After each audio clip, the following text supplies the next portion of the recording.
Hey there everybody, Paler here, and welcome back to the Dark Souls 2 walkthrough. This is episode 2. This one should be somewhat shorter. In this episode, we're just going to go ahead and we're going to explore around Majula here, pick up some items that we need in Majula, and just take care of things locally, and so forth. So, there's not going to be a whole lot. I'm going to open up all the vendors and everything and move on. If you want to play ahead, yeah, just wander around here. This is the new Firelink Shrine. There is a few little tricky, there's one little group of 3 enemies in this zone, but you have to pretty much walk on top of them to aggro them. And I'll let you find them for yourself, just for fun. If you do come across them, you'll know it. So, that's going to be the point of this, so go ahead and jump ahead for that. Those of you hanging around or back, I just thought of something. I'm going to go back here. Not to fight the ogre this time, I'm just going to get my souls back. So the last episode, I was trying to kill the ogre back out here. For some reason, I'm having a real tough time. I mean, I would say on normal, I died to him once, not 4 times. I think last time. I don't know what's happening. He's got my number today. So, but we're gonna go pick up our souls again, as we want those. Should we give it one more try? Give it one more go for good to measure? Let's give it one more go for good measure. I don't like giving up yet. Let me look at my weapons. So we got that. It is our highest damage weapon. It's also our longest weapon. It's gonna be our best option. Let's go two-handed.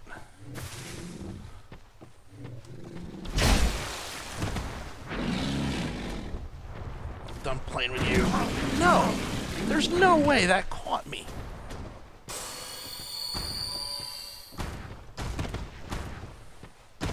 Come on, will you swing already?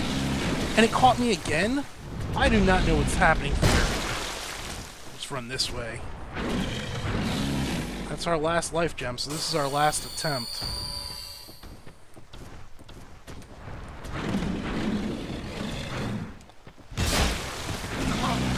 And gosh.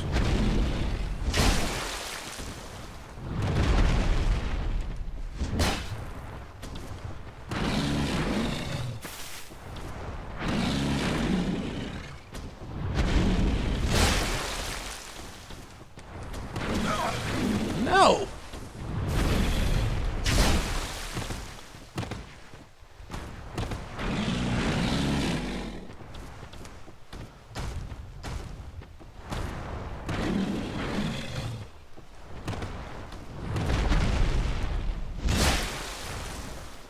I'm gonna try and reset.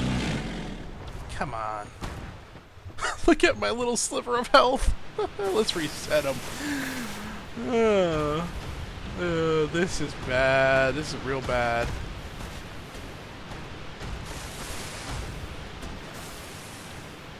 I can't believe how little my health is, or how low it is, I guess is the better term. It's so bad. Is he gonna reset? Come on, reset already. There we go.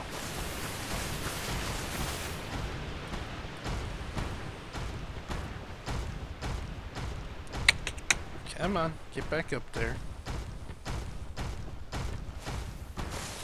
Alright. If he sneezes on me, I'm dead.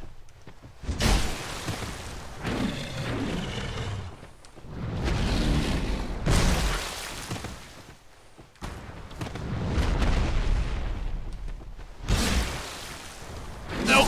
Ah, I didn't have the stamina for it. Oh, man. I'm at a bit of a loss there. I have no idea why I'm having so much trouble with him. Alright. I'm gonna get the souls, not gonna fight him. No, not gonna fight him. I kinda really want to, though.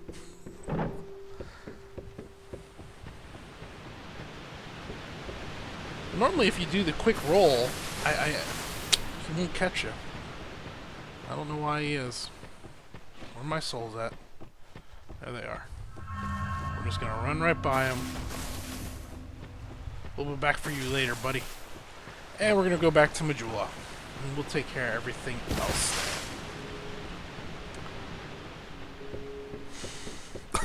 I'm frustrated already. Which is saying something, I guess.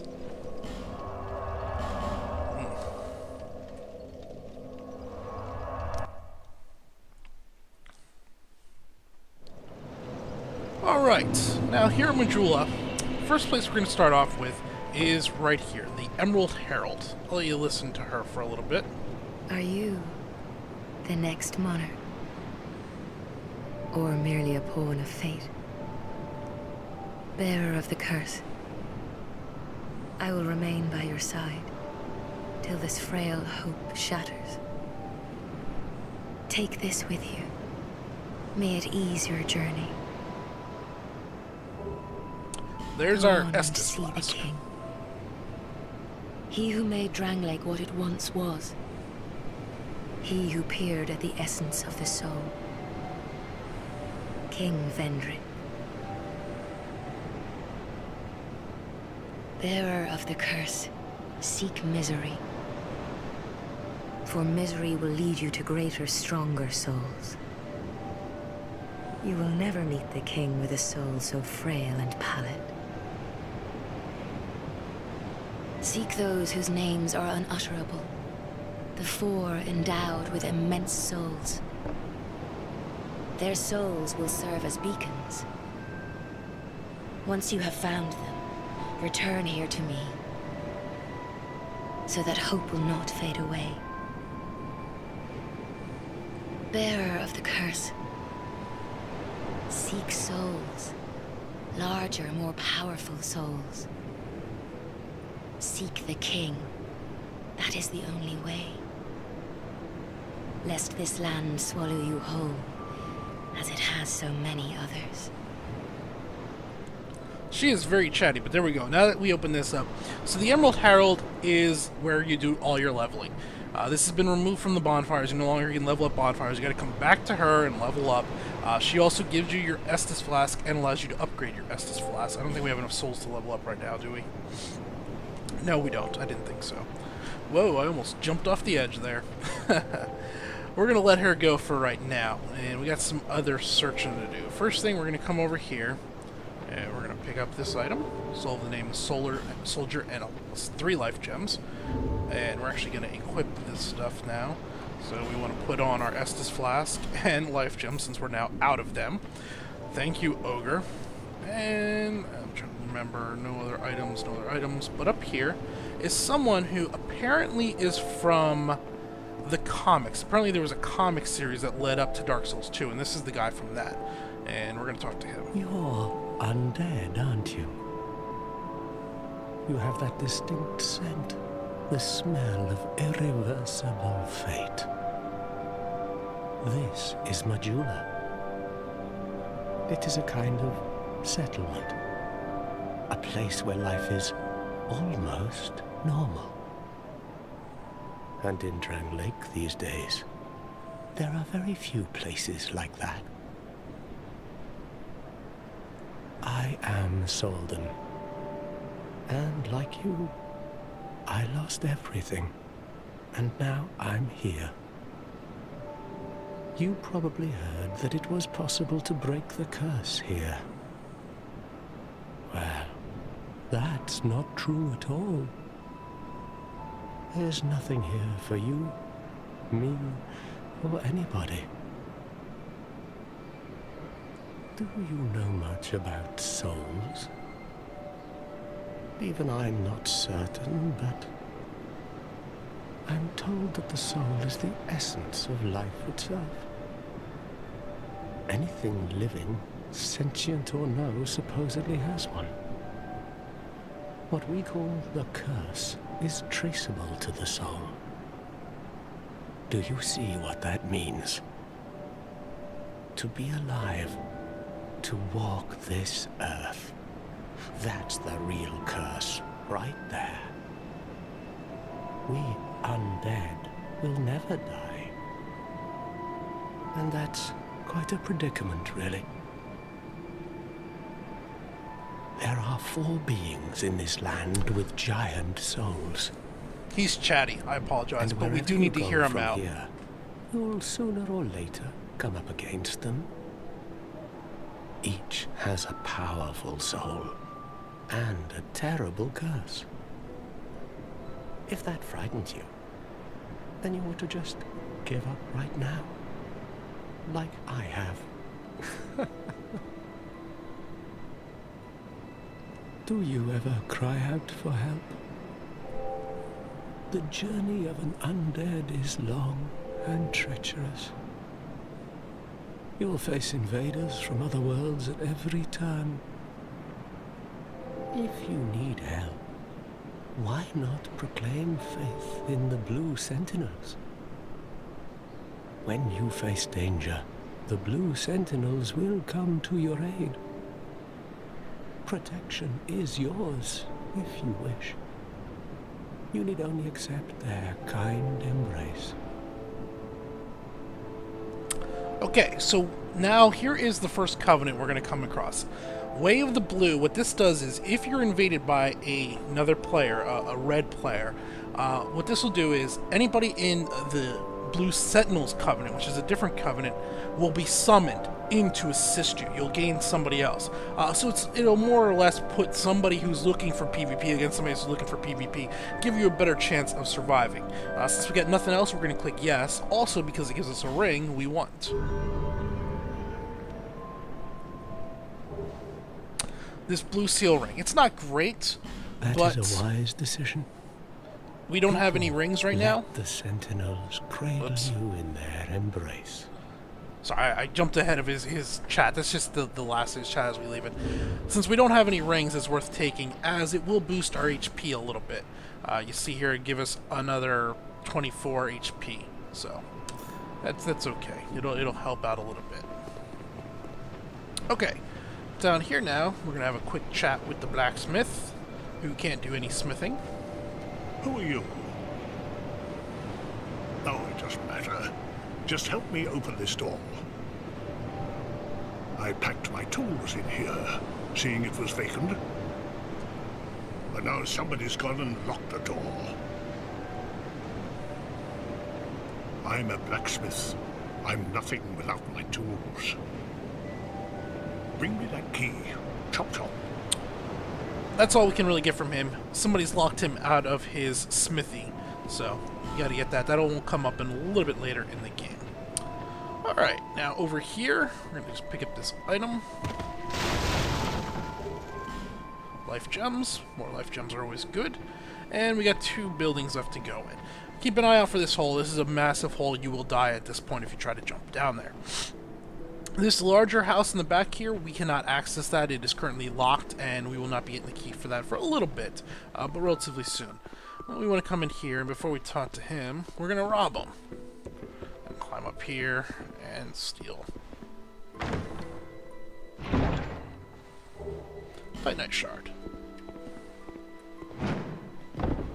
Alright, now I want to consume these souls first. And I'll show you why.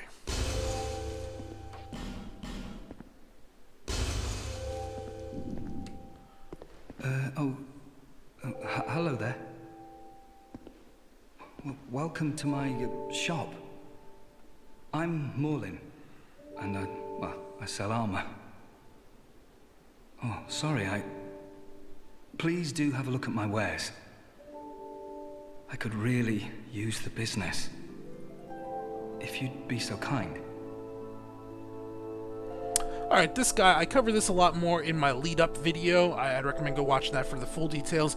But basically, we want to spend at least 1,500 souls with him. And in order to do that, we're actually going to pick up the Silver Kite shield. This is a very, very good starting off shield. Mainly because if you look over here on the right here, it has 90 block. So it'll block 90% of all damage incoming, which is pretty darn good. There are 2 medium shields that have 100% block that I know of, and only 2. One of them is extremely heavy, and the other one we won't get for another 4 or 5 hours. So this is a very good starting off shield. And do please come again. And it also gives him enough souls that he will now upgrade his inventory the next time we come back. And lastly, we're going to come over here and we're going to talk to the cats.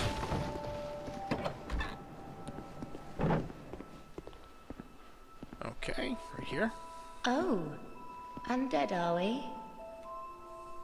And one without much time remaining. Just about ready to fall apart, I'd say. Not exactly the time to be chatting with a cat. Well, suit yourself. Oh yes, you may call me Shalqua. Enchanté. So, what did you want anyway? Ooh, you smell wonderful. Shelquire is a little weird. So she has several things. She does give a lot of the lore if we talk to her. She does sell some items, mainly some very nice rings that we want. Ring of the Evil Eye, this is a brought over from Boar, absorb HP from defeated. This ring we're going to want to get eventually, reduces fall damage. Very convenient that you get this, where there's a big hole where you need to fall down. Ring of the Red Eye Ring. This is mostly a co-op PvE ring. When you put this on, enemies are more likely to aggro you over other people, so if you're trying to help somebody who's dying a lot to a certain boss, you can equip this ring and the boss is more likely to focus on you rather than them, so they can hopefully stay at range and not die.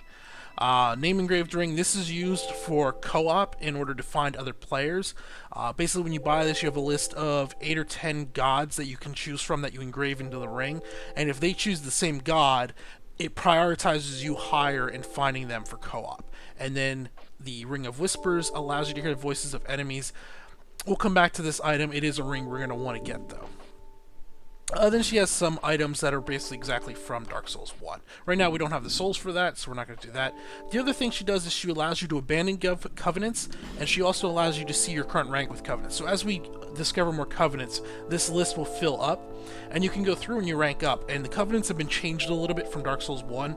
You can now almost entirely, there's a few covenants that I believe you can't, but almost all the PvE covenants, you can abandon them and then rejoin them without your rank resetting. So if we got like rank 3 in Way of the Blue and then joined a different covenant, we could come back and rejoin Way of the Blue and we would still have our rank 3. It wouldn't reset. So this is what she is used for. Mostly, you abandon the covenants and you can see your current loadout out of covenants. Nothing suited you, I presume? Okay, what else do we want to do? There's 3 items we want to grab before we call this an episode. Right up here is another thing. This here's another covenant. I'm not going to go into this one very much. Go back and watch the other video. It makes the game harder. If you're looking for a real challenge, right there is the covenant for you. Got a homeward bone. Down here is a starter area, one of the harder starter areas. But we can come down here, and the one thing about this silver kite shield that I didn't mention is it does require how much strength to equip? 10 strength. Not all the starting classes have 10 strength. In fact, I think only 2 of them do. So if you can't use this shield, there is... Where's the landing? Right here.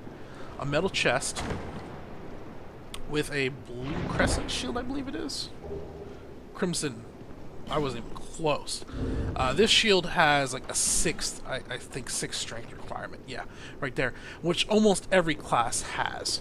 So there is a shield for you if you need that. That's that. And what else do we need? There's the rusted coin I haven't picked up. And I think that's about it. Come back up here. Actually, the rusted coin we can pick up the next episode. So we don't drag this on too long. We only have 850 souls, so we can't do any leveling. Did we pick up any more? No, we did not. Normally I've killed the Ogre, so I have an extra 800 souls or so I can do a single level. Unfortunately we can't. Oh, I missed the Estus Flask chart. Duh. That's the real important one. Okay, back over here. People are probably freaking out.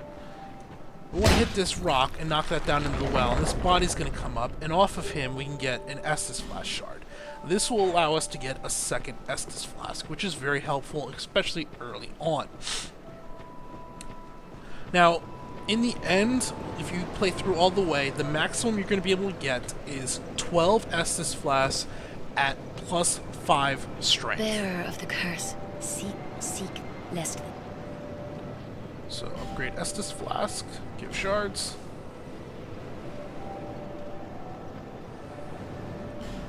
And you'll see now we have 2 Estus Flasks. So we're 1/6 of the way to our maximum number of Estus Flasks we can get. And we'll get the rest of that there.